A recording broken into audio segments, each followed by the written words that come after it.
मैं आफत हूँ, आफत हूँ, आफत हूँ, आफत हूँ।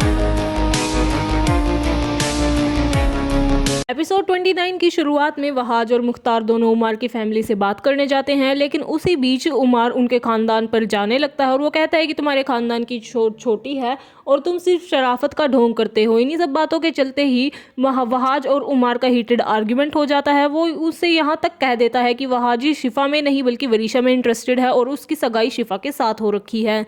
इसी बीच मुख्तार जब यूसुफ से बात कर रहा होता है तो यूसुफ उसे कहता है कि आपने और शिरीन ने और आपके पूरे खानदान ने मिलकर हमें धोखा दिया है और हम सबका मजाक बना दिया है।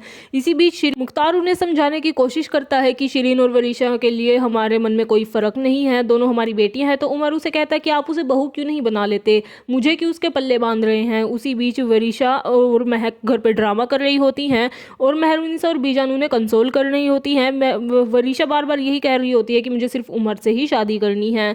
इसी बीच वहाज को शिरीन पर कॉल से बात होती है और वो कहता है कि महमूद ने उन सबके कान भर दिए हैं और उनका वरीशा से भरोसा उठ गया। अब कोई भी तैयार नहीं है शादी करने को, यहाँ तक कि वरीशा से कोई भी शादी नहीं करेगा, ऐसा हाल हो गया है।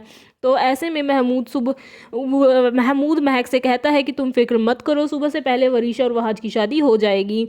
इसी बीच शिरीन और वरीशा वहाँ पर ड्रामा कर रही होती हैं। शिरीन उसे कहती है कि तुम्हारी बारात नहीं आएगी और उसी ड्रामे के बीच महक और वरीशा खुश हो जाती हैं।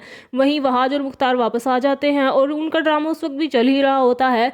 मुख्तार उन्हें कहता है कि वो लोग नहीं माने, महमूद ने उनके कान भर दिए हैं और उनका बहुत अब वरीशा पर कोई विश्वास नहीं रहा है। ऐसे में महक सारा ब्लेम शिरीन और मेहरुनिसा पर डाल देती है और कहती है कि मैंने तो इन दोनों को मना किया था। ऐसे में बीजान, ये सब के बाद बीजान मुख्तार से पूछती है कि वो क्यों नहीं आएंगे, तो मुख्तार उन्हें सारी फोटोज दिखा देता है जिसमें वरीशा की पार्टीज की फोटो भी होती हैं। महक उन्हें कहती है ये फोटोज फेक हैं, तो वहाज उन्हें कहता है कि आप भी जानती है और मैं भी जानता हूँ कि ये फोटोज कितनी असली हैं और कितनी नहीं, और आपने वरीशा की तरबियत ठीक से नहीं की है, आप हमेशा उसकी गलतियों पर पर्दा डालते हैं। ये सुन के महक ऑफेंड हो जाती है और वो उन्हें कहती है कि अब बच्चे भी मेरी तरबियत पर उंगली उठाएंगे, यही दिन देखने बाकी रह गए थे।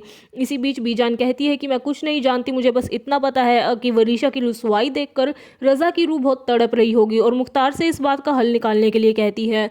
लेकिन मुख्तार उस वहां से ये कहकर चला जाता है कि मुझे कुछ भी समझ नहीं आ रहा। इसी बीच वरीशा बेहोशी का नाटक कर देती है और वरीशा को जब हॉस्पिटल लेकर जाते हैं तो महक वहां भी तमाशा शुरू कर देती है और वो कहती है कि आपका सलूक वरीशा के साथ अच्छा नहीं था और अगर उसके साथ कुछ भी हुआ तो मैं आप लोगों पर केस कर दूंगी। वहीं मुख्तार शिरीन को बात करने के लिए साइड में लेके जाता है। ऐसे में मेहरुनिसा महक को कहती है कि आज वरीशा की जो हालत है उसके लिए तुम खुद जिम्मेदार हो, तुम्हें अपने शोहर से पूछना चाहिए कि आखिर उसने महक के साथ ऐसा क्यों किया। मुख्तार शिरीन से बात करते हुए कहता है कि तुमने पहले क्यों नहीं बताया कि उमर का रिश्ता शिफा के लिए आया था और अब सब लोग तुम्हें ही ब्लेम कर रहे हैं। तो ऐसे में शिरीन उसे कहती है कि वो रिश्ता नहीं आया था, बस ऐसे ही बात हुई थी, उमर की माँ ने मुझसे ऐसे ही बात की थी। लेकिन जब उन्हें ये पता चला था कि ऑलरेडी वहाज और शिफा की सगाई हो चुकी है और वो बचपन से ही एक दूसरे के लिए कमिटेड हैं, तो उसके बाद उन्होंने हमें ये कहा था कि हम कोई अच्छी लड़की ढूंढे। तो शिरीन ने कहा कि मैंने वरीशा का नाम ले दिया, अब हमारे खानदान में उससे अच्छी तो कोई लड़की है ही नहीं। और ऐसे में जब मुख्तार उसे कहता है कि सब अब लोग तुम्हें ब्लेम कर रहे हैं, तुमने तो अच्छा करना चाहा था, तो शिरीन कहती है कि कोई बात नहीं, लड़कों की कमी नहीं है, हम वरीशा के लिए कोई दूसरा लड़का देख लेंगे। और इसी बीच महमूद को महक कॉल करके पूछती है कि मैं क्या करूं, यहाँ पर तो कोई काम की बात कर ही नहीं रहा है। ऐसे में महमूद उसे कहता है समझाते हुए कि तुम ये मौका मत गंवाना, अभी लोहा गर्म है तो तुम इस पर हथौड़ा मार दो। वहीं डॉक्टर बाहर आकर सबको ये बताता है कि वरीशा को मेंटल स्ट्रेस हो गया है और उसे मजीद कोई स्ट्रेस नहीं देना है जिसकी वजह से उसकी तबीयत ज़्यादा ख़राब हो सकती है। वहीं मुख्तार रात में सोया होता है तो उसके नींद में उसको सभी वही बातें उसके मन में दोहरा रही होती हैं कि जो कुछ भी घटनाएं हुई हैं, और इसी के साथ में रज़ा की भी बातें उसे याद आने लगती हैं और इसी बीच उसे हार्ट अटैक आ जाता है। मेहरुनिसा परेशान होकर वहाज को बुला लेती है। अगले दिन सुबह मुख्तार और बीजान बाहर लिविंग रूम में होते हैं। ऐसे में शिफा उसे कॉफ़ी देने आती है तो उससे वहाज और वरीशा के बारे में पूछता है और काफ़ी इमोशनल होकर उसे कहता है कि वरीशा मैं तुमसे कुछ मांगना चाहता हूँ, तुम मुझे वो दोगी।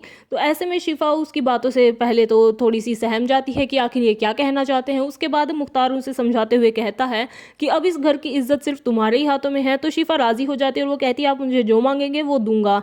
ऐसे में मुख्तार उसे कह देता है कि तुम वहाज से दूर हो जाओ, उसकी ज़िंदगी से चली जाओ। और यह सुनकर वरीशा काफ़ी ज़्यादा परेशान हो जाती है, वो काफ़ी ज़्यादा डर जाती है।